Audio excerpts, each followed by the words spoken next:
केंद्रीय मंत्रिमंडल में मेरे सहयोगी श्रीमान नितिन गडकरी जी, नरेंद्र सिंह तोमर जी, प्रकाश जावड़ेकर जी, पीयूष गोयल जी, धर्मेंद्र प्रधान जी, गुजरात के खेड़ा के सांसद देव सिंह जी चौहान जी, यूपी के हरदोई के सांसद भाई जयप्रकाश रावत जी, पुणे के मेयर मुरलीधर मोहोल जी, पिंपरी चिंचवड़ म्युनिसिपल कॉरपोरेशन की मेयर बहन उषा जी, इस कार्यक्रम में उपस्थित अन्य महानुभाव और मेरे प्यारे भाई और बहनों, हमारे किसान साथी, जब मैं उनसे बात कर रहा था तो कैसे बायोफ्यूल से जुड़ी व्यवस्थाओं को वे सहज रूप से अपना रहे हैं और कितनी बढ़िया तरीके से वो अपनी बात बता रहे थे, उसमें कॉन्फिडेंस भी नजर आ रहा था। स्वच्छ ऊर्जा, क्लीन एनर्जी, देश में जो इतना बड़ा अभियान चल रहा है उसका बहुत बड़ा लाभ देश के एग्रीकल्चर सेक्टर को भी मिलना स्वाभाविक है। आज विश्व पर्यावरण दिवस के अवसर पर भारत ने एक और बड़ा कदम उठाया है। इथेनॉल सेक्टर के विकास के लिए एक विस्तृत रोड मैप आज अभी मुझे जारी करने का सौभाग्य मिला है। देश भर में इथेनॉल के उत्पादन और वितरण से जुड़ा महत्वाकांक्षी E100 पायलट प्रोजेक्ट भी पुणे में लॉन्च किया गया है। मैं पुणे वासियों को बधाई देता हूं, पुणे के मेयर को बधाई देता हूं। हम अपने तय लक्ष्यों को समय पर हासिल कर पाए, इसके लिए मैं बहुत बहुत शुभकामनाएं देता हूं। साथियों, अगर आप गौर करें तो आज से 7-8 साल पहले देश में इथेनॉल की चर्चा बहुत कम, रेयरली कभी होती थी, कोई उसका जिक्र ही नहीं करता था। और अगर जिक्र कर भी दिया तो जैसे एक रूटीन कोई बात होती है ऐसा ही हो जाता था। लेकिन अब इथेनॉल 21वीं सदी के भारत की बड़ी प्राथमिकताओं से जुड़ गया है। इथेनॉल पर फोकस से पर्यावरण के साथ ही एक बेहतर प्रभाव किसानों के जीवन पर भी पड़ रहा है।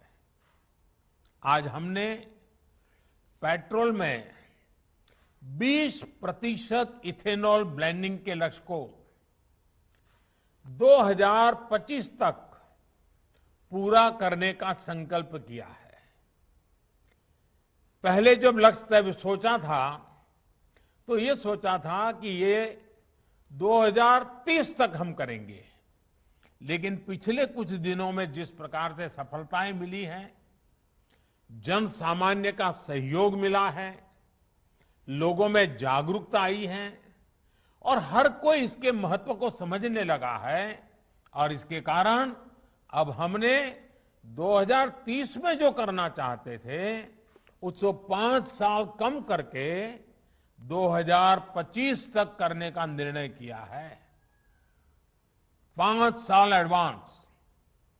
साथियों, इतने बड़े फैसले का हौसला बीते 7 सालों में देश ने जो लक्ष्य प्राप्त किए हैं, देश ने जो प्रयास किए हैं और उसमें से जो सफलता मिली है, उसी के कारण ये आज निर्णय करने की हिम्मत आई है। 2014 तक भारत में एवरेज औसतन सिर्फ 1-1.5% इथेनॉल की ही ब्लेंडिंग हो जा पाती थी। आज ये करीब करीब 8.5% तक पहुंच गया है।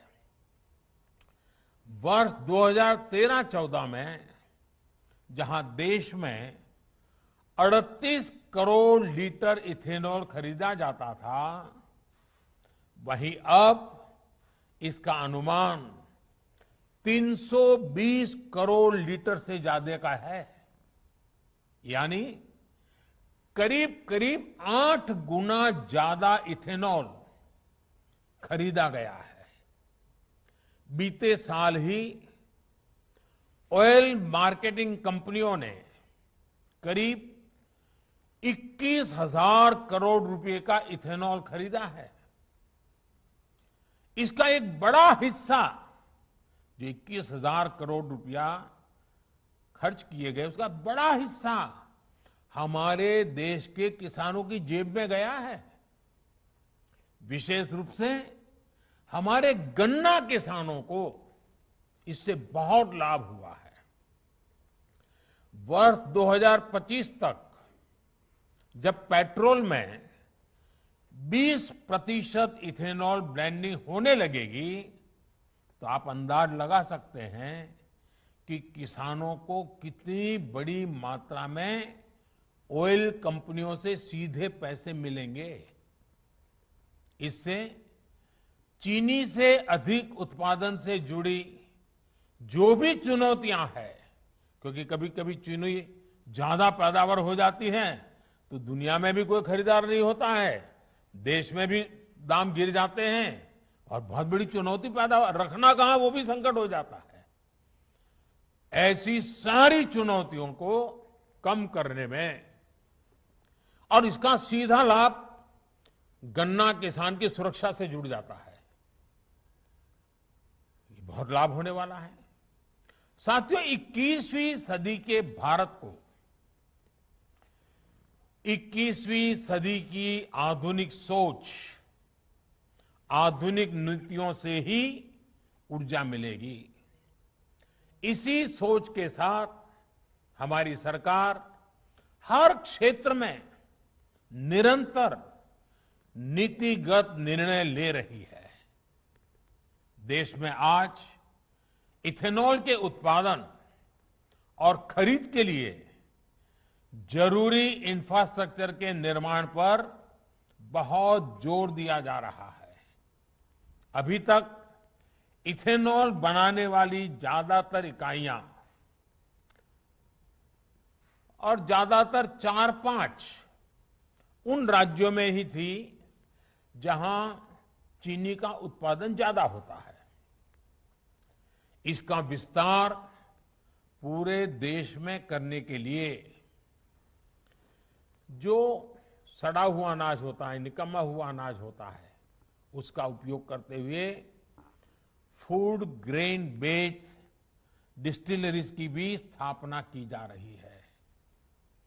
एग्रीकल्चर वेस्ट से इथेनॉल बनाने के लिए भी देश में आधुनिक टेक्नोलॉजी आधारित प्लांट भी लगाए जा रहे हैं। साथियों, जलवायु परिवर्तन के खतरे से निपटने के लिए जो वैश्विक प्रयास चल रहे हैं, उनमें भारत एक आशा की किरण बनकर के उभरा है। एक विश्वस्त मानव जात के कल्याण के लिए एक विश्वस्त साथी के रूप में आज भारत ने अपनी पहचान बनाई है। जो दुनिया कभी भारत को एक चुनौती के रूप में देखती थी, क्लाइमेट चेंज, भारत की इतनी बड़ी आबादी, लोगों को लगता है संकट यहीं से आएगा, आज स्थिति बदल गई। आज हमारा देश क्लाइमेट जस्टिस का अगुवा बनकर उभर रहा है। एक विकराल संकट के विरुद्ध बड़ी ताकत बन रहा है।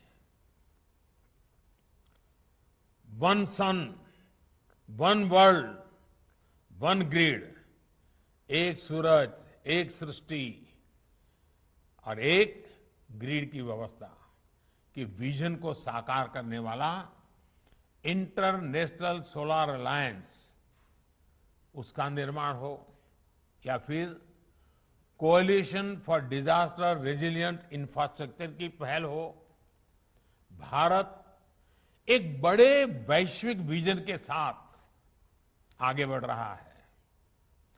क्लाइमेट चेंज परफॉर्मेंस इंडेक्स में भारत दुनिया के टॉप 10 कंट्रीज में, दुनिया के प्रमुख 10 देशों में आज उसने अपनी जगह बना ली है।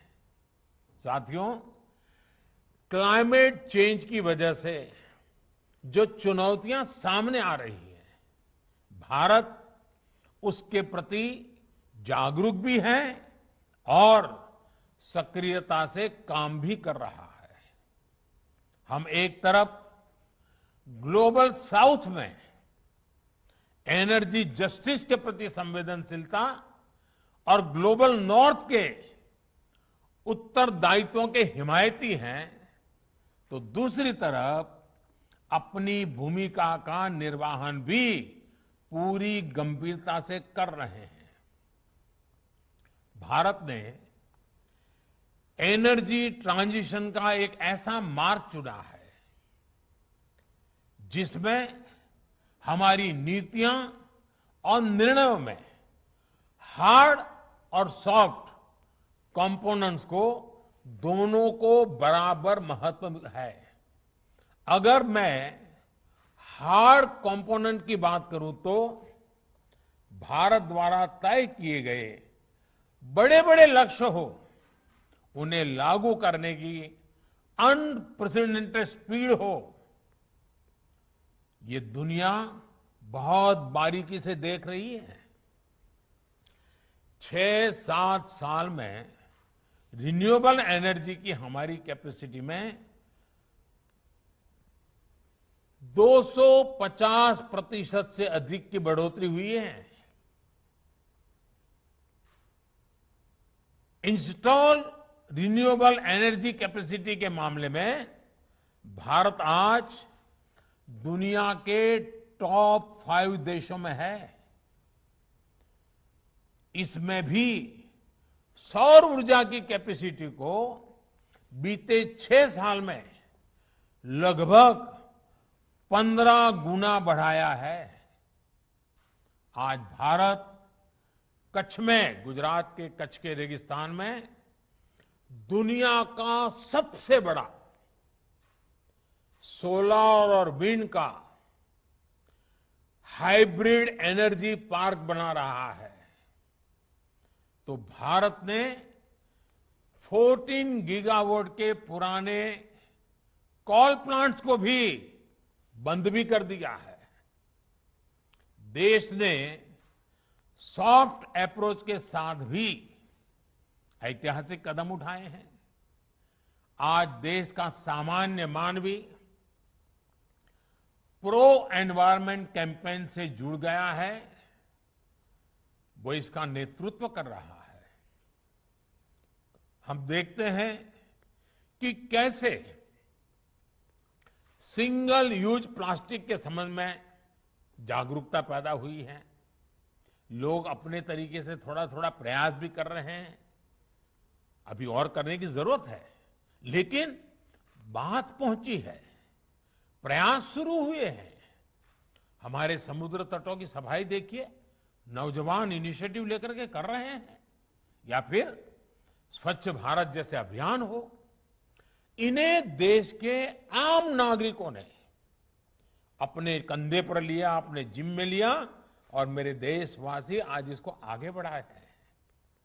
देश ने 37 करोड़ से अधिक एलईडी बल्ब और 23 लाख से अधिक एनर्जी एफिशिएंट पंखे, फैंस देने की वजह से पर्यावरण रक्षा का जो काम हुआ है, अक्सर उसकी चर्चा लोगों को करने की शायद आदत ही छूट गई है, लेकिन ये बहुत बड़ा चर्चा का विषय होना चाहिए। इसी तरह उज्ज्वला योजना के तहत करोड़ों परिवारों को मुफ्त गैस कनेक्शन मिलने से, सौभाग्य योजना के तहत बिजली कनेक्शन मिलने से, जो पहले चूल्हे में लकड़ी जला करके धुएं में जिंदगी गुजारनी पड़ती थी, आज उनकी इस लकड़ी को जलाने की निर्भरता काफी मात्रा में कम हुई है। इससे प्रदूषण कम होने के साथ ही स्वास्थ्य, और उसमें भी हमारी माताओं का और बच्चों का स्वास्थ्य और पर्यावरण रक्षण की दिशा में भी बड़ी मदद मिली है। लेकिन इसकी भी बहुत चर्चा नहीं हो पाती। भारत ने अपने इन प्रयासों से करोड़ों टन कार्बन डाइऑक्साइड के उत्सर्जन को रोका है और क्लाइमेट चेंज मिटिगेशन की दिशा में भारत को आज अग्रणी बनाया है। इसी तरह 3 लाख से ज्यादा एनर्जी एफिशिएंट पंप्स, उसके जरिए भी देश आज लाखों टन कार्बन डाइऑक्साइड हवा में घुलने से रोक रहा है। साथियों, आज भारत दुनिया के सामने एक उदाहरण प्रस्तुत कर रहा है कि जब पर्यावरण की रक्षा की बात हो तो जरूरी नहीं है कि ऐसा करते हुए विकास के कार्यों को भी अवरुद्ध किया जाए। इकोनॉमी और इकोलॉजी दोनों एक साथ चल सकती हैं, आगे बढ़ सकती हैं, और भारत ने यही रास्ता चुना है। इकोनॉमी को मजबूती देने के साथ ही पिछले कुछ सालों में हमारे जंगल भी, हमारे फॉरेस्ट कवर 15,000 स्क्वायर किलोमीटर बढ़े हैं।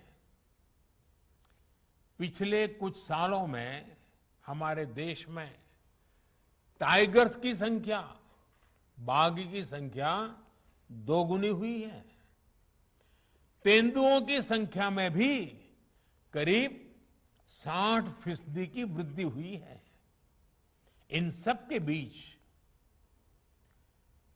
पैंच नेशनल पार्क में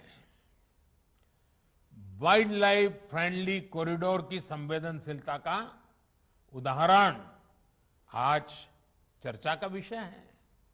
साथियों, क्लीन और efficient energy systems, resilient urban infrastructure और प्लान इको रिस्टोरेशन आत्मनिर्भर भारत अभियान का एक बहुत अहम हिस्सा है। चाहे वो ग्रीन कवर वाले हाईवे एक्सप्रेस हो, सोलर पावर से चलने वाली मेट्रो हो, इलेक्ट्रिक वाहनों पर फोकस हो, या फिर हाइड्रोजन से चलने वाले वाहनों से जुड़ी रिसर्च को प्रोत्साहन हो, इन सभी पर एक विस्तृत रणनीति के साथ काम हो रहा है। पर्यावरण से जुड़े इन सभी प्रयासों की वजह से देश में निवेश के नए अवसर तो बन ही रहे हैं, लाखों युवाओं को रोजगार भी मिल रहा है। साथियों, आमतौर पर धारणा ये है कि एयर पॉल्यूशन केवल इंडस्ट्री से ही फैलता है, लेकिन तथ्य है कि एयर पॉल्यूशन में transportation, unclean fuels, diesel generators जैसे कितने ही फैक्टर्स उसमें अपना कुछ न कुछ योगदान करते ही है। और इसलिए भारत अपने नेशनल क्लीन एयर प्रोग्राम के जरिए इन सभी दिशाओं में होलिस्टिक अप्रोच के साथ काम कर रहा है। वाटरवेज और मल्टी मॉडल कनेक्टिविटी को लेकर जो काम आज हो रहा है वो ग्रीन ट्रांसपोर्ट के मिशन को तो सशक्त करेगा ही, देश की लॉजिस्टिक एफिशिएंसी को भी बेहतर बनाएगा। देश के सैकड़ों जिलों में सीएनजी बेस्ड इंफ्रास्ट्रक्चर तैयार करना हो, फास्ट टैग जैसी आधुनिक व्यवस्था हो, इनसे प्रदूषण कम करने में बहुत मदद मिल रही है। आज देश में मेट्रो रेल की सेवा 5 शहरों से बढ़कर के 18 शहरों तक पहुंच चुकी है। सबअर्बन रेलवे की दिशा में भी जो काम हुआ है उससे पर्सनल व्हीकल्स का इस्तेमाल कम हुआ है। साथियों, आज देश के रेलवे नेटवर्क से एक बड़े हिस्से का बिजलीकरण किया जा चुका है। देश के एयरपोर्ट्स को भी तेजी से सोलर पावर आधारित बनाया जा रहा है। 2014 से पहले तक सिर्फ 7 एयरपोर्ट्स में सोलर पावर की सुविधा थी, जबकि आज ये संख्या 50 से ज्यादा हो चुकी है। एनर्जी एफिशिएंसी के लिए 80 से ज्यादा एयरपोर्ट्स में एलईडी लाइट्स लगाने का काम भी पूरा हो चुका है। भविष्य की तैयारियों से जुड़ा एक और उदाहरण मैं आपके सामने बताना चाहूंगा। स्टैच्यू ऑफ यूनिटी गुजरात में सरदार वल्लभ भाई का विश्व का सबसे बड़ा ऊंचा स्मारक बना है। स्टैच्यू ऑफ यूनिटी जिस स्थान पर है, उस खूबसूरत केवड़िया शहर को इलेक्ट्रिक व्हीकल सिटी के तौर पर विकसित करने पर भी काम चल रहा है। भविष्य में केवड़िया में बैटरी आधारित बसें, 2 व्हीलर और फिर 4 व्हीलर ही चलेंगे। इसके लिए वहां जरूरी इंफ्रास्ट्रक्चर भी उपलब्ध कराया जाएगा। साथियों, क्लाइमेट चेंज से वाटर साइकिल का भी सीधा संबंध होता जा रहा है। वाटर साइकिल में संतुलन बिगड़ता है तो उसका सीधा प्रभाव वाटर सिक्योरिटी पर पड़ता है। आज देश में वाटर सिक्योरिटी को लेकर जितना काम हो रहा है उतना पहले कभी नहीं हुआ है।